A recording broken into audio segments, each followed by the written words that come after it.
What's up, everybody? DeAngelo here. Hope you guys are having a fantastic day. So I wanted to make this video on some tips you guys can use to make more money with retail arbitrage, as well as, like just speeding up time, stuff like that. Basically just some tips to help you guys out. Alrighty, so number one on the list is actually doing some damn work, right? So as you guys can see, we got 1, 2, 3,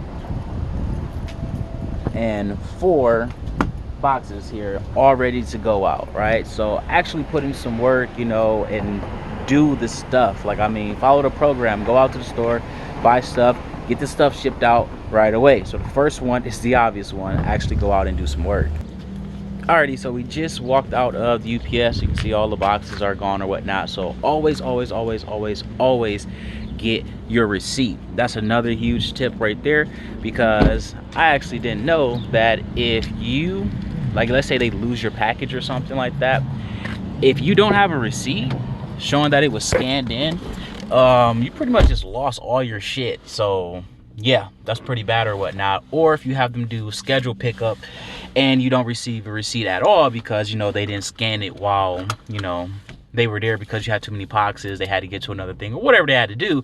If they lose that, then you're pretty much SOL as well. So always get that receipt. Now, another tip is going to be for my people who are out there, who mainly shop at Goodwills. Well, not mainly, but if you do a lot of Goodwill, thrifting, stuff like that, one of these bad boys will really come in handy, right? So I'll leave a link to all the stuff that I talk about in the description or whatnot, but one of these right here will come in handy.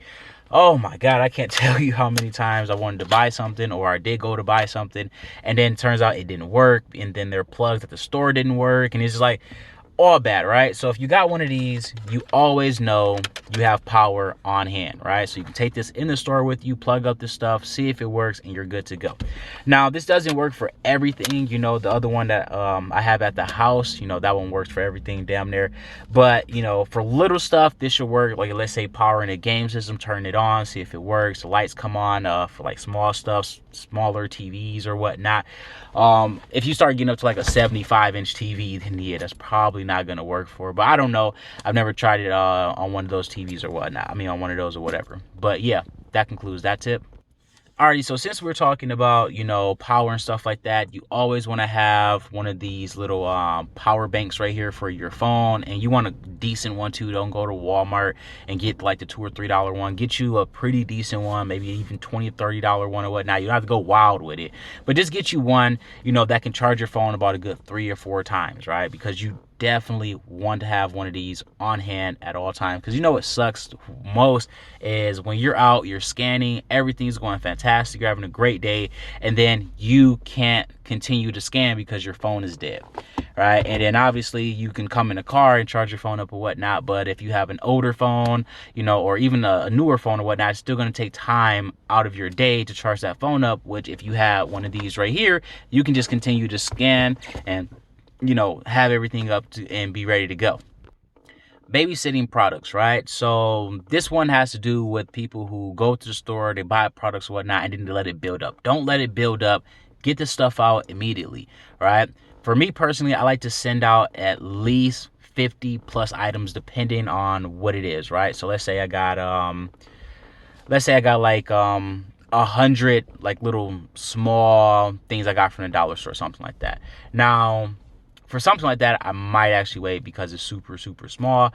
But it really just depends on what the profit margins is and stuff like that. And, if it's a product that a lot of other people are going to be able to get on, if it's a product that's solely in my area or whatever the case may be, right? So, yeah. Don't procrastinate on that, guys. Just simply, as soon as you have enough for a load, get the stuff ready, get it out, and just boom, get rid of it. All right, because the last thing you want is to have products literally just sitting in your house that could be making you money, that could be getting you sales, getting you ungated for future future products or whatever. You guys know what I'm saying. Don't babysit the products. So I want to talk about using cards, right? So if possible, always try and use a card. But if you got cash on you, it's understandable or whatnot. Just make sure you keep your receipts and stuff. But sometimes, depending on where you go, you might run into a problem where they just be like, oh, we're not going to give you your money back, or we won't return this because of this, or whatever BS reason that they give you. And the Goodwill actually does this sometimes or whatnot, where they'll be like, oh, we won't return movies, but it doesn't say that on anywhere in the store. It doesn't say that anywhere on the receipts or anything along those lines. So you got to go from Goodwill to Goodwill to Goodwill until one of them decides to take them back or whatnot.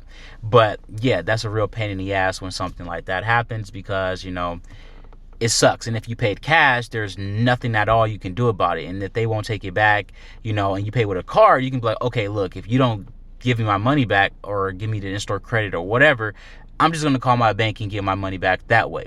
Right? So if you do it that way, you always, have a backup plan just in case they want to try to be on some bullshit or something like that, But like I said, you're going to run into that with the Goodwill. And I've only ran into it actually at one particular store and with just one particular person.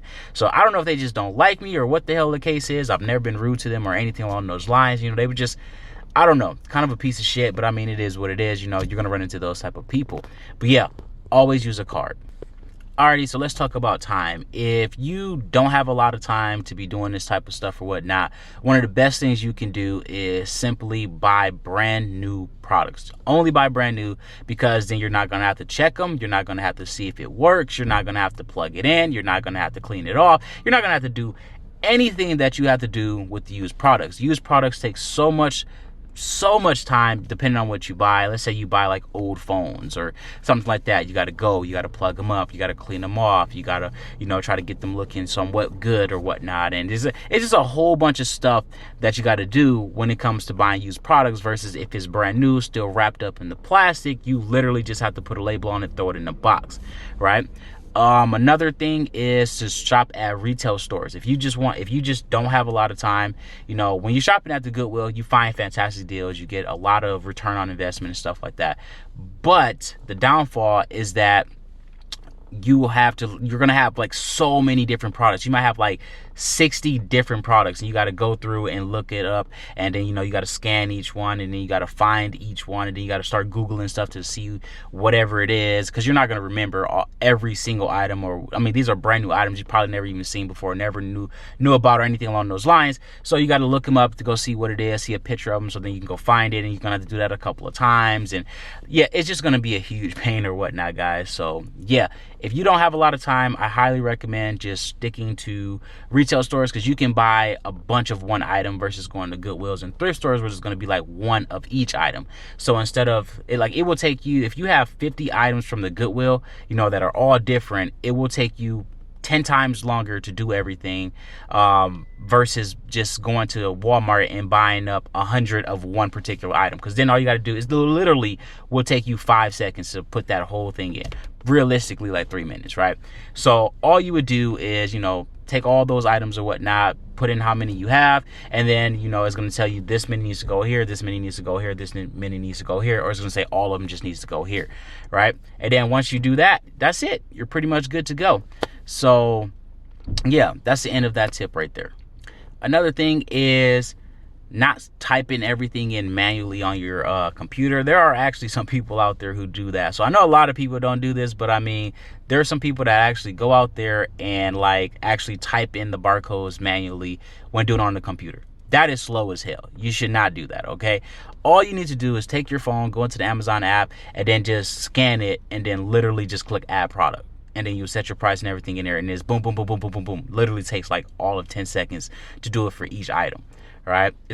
That is so much faster, because if you're typing it out, oh my God, you're gonna take forever to go through and do a lot of all that. It's just not worth typing it out. Literally, especially when you can just scan it and it's gonna pop up just like that, and then it's gonna go into your back office, and then all you got to do is just click replenish inventory, and then that's it. That's literally all you got to do.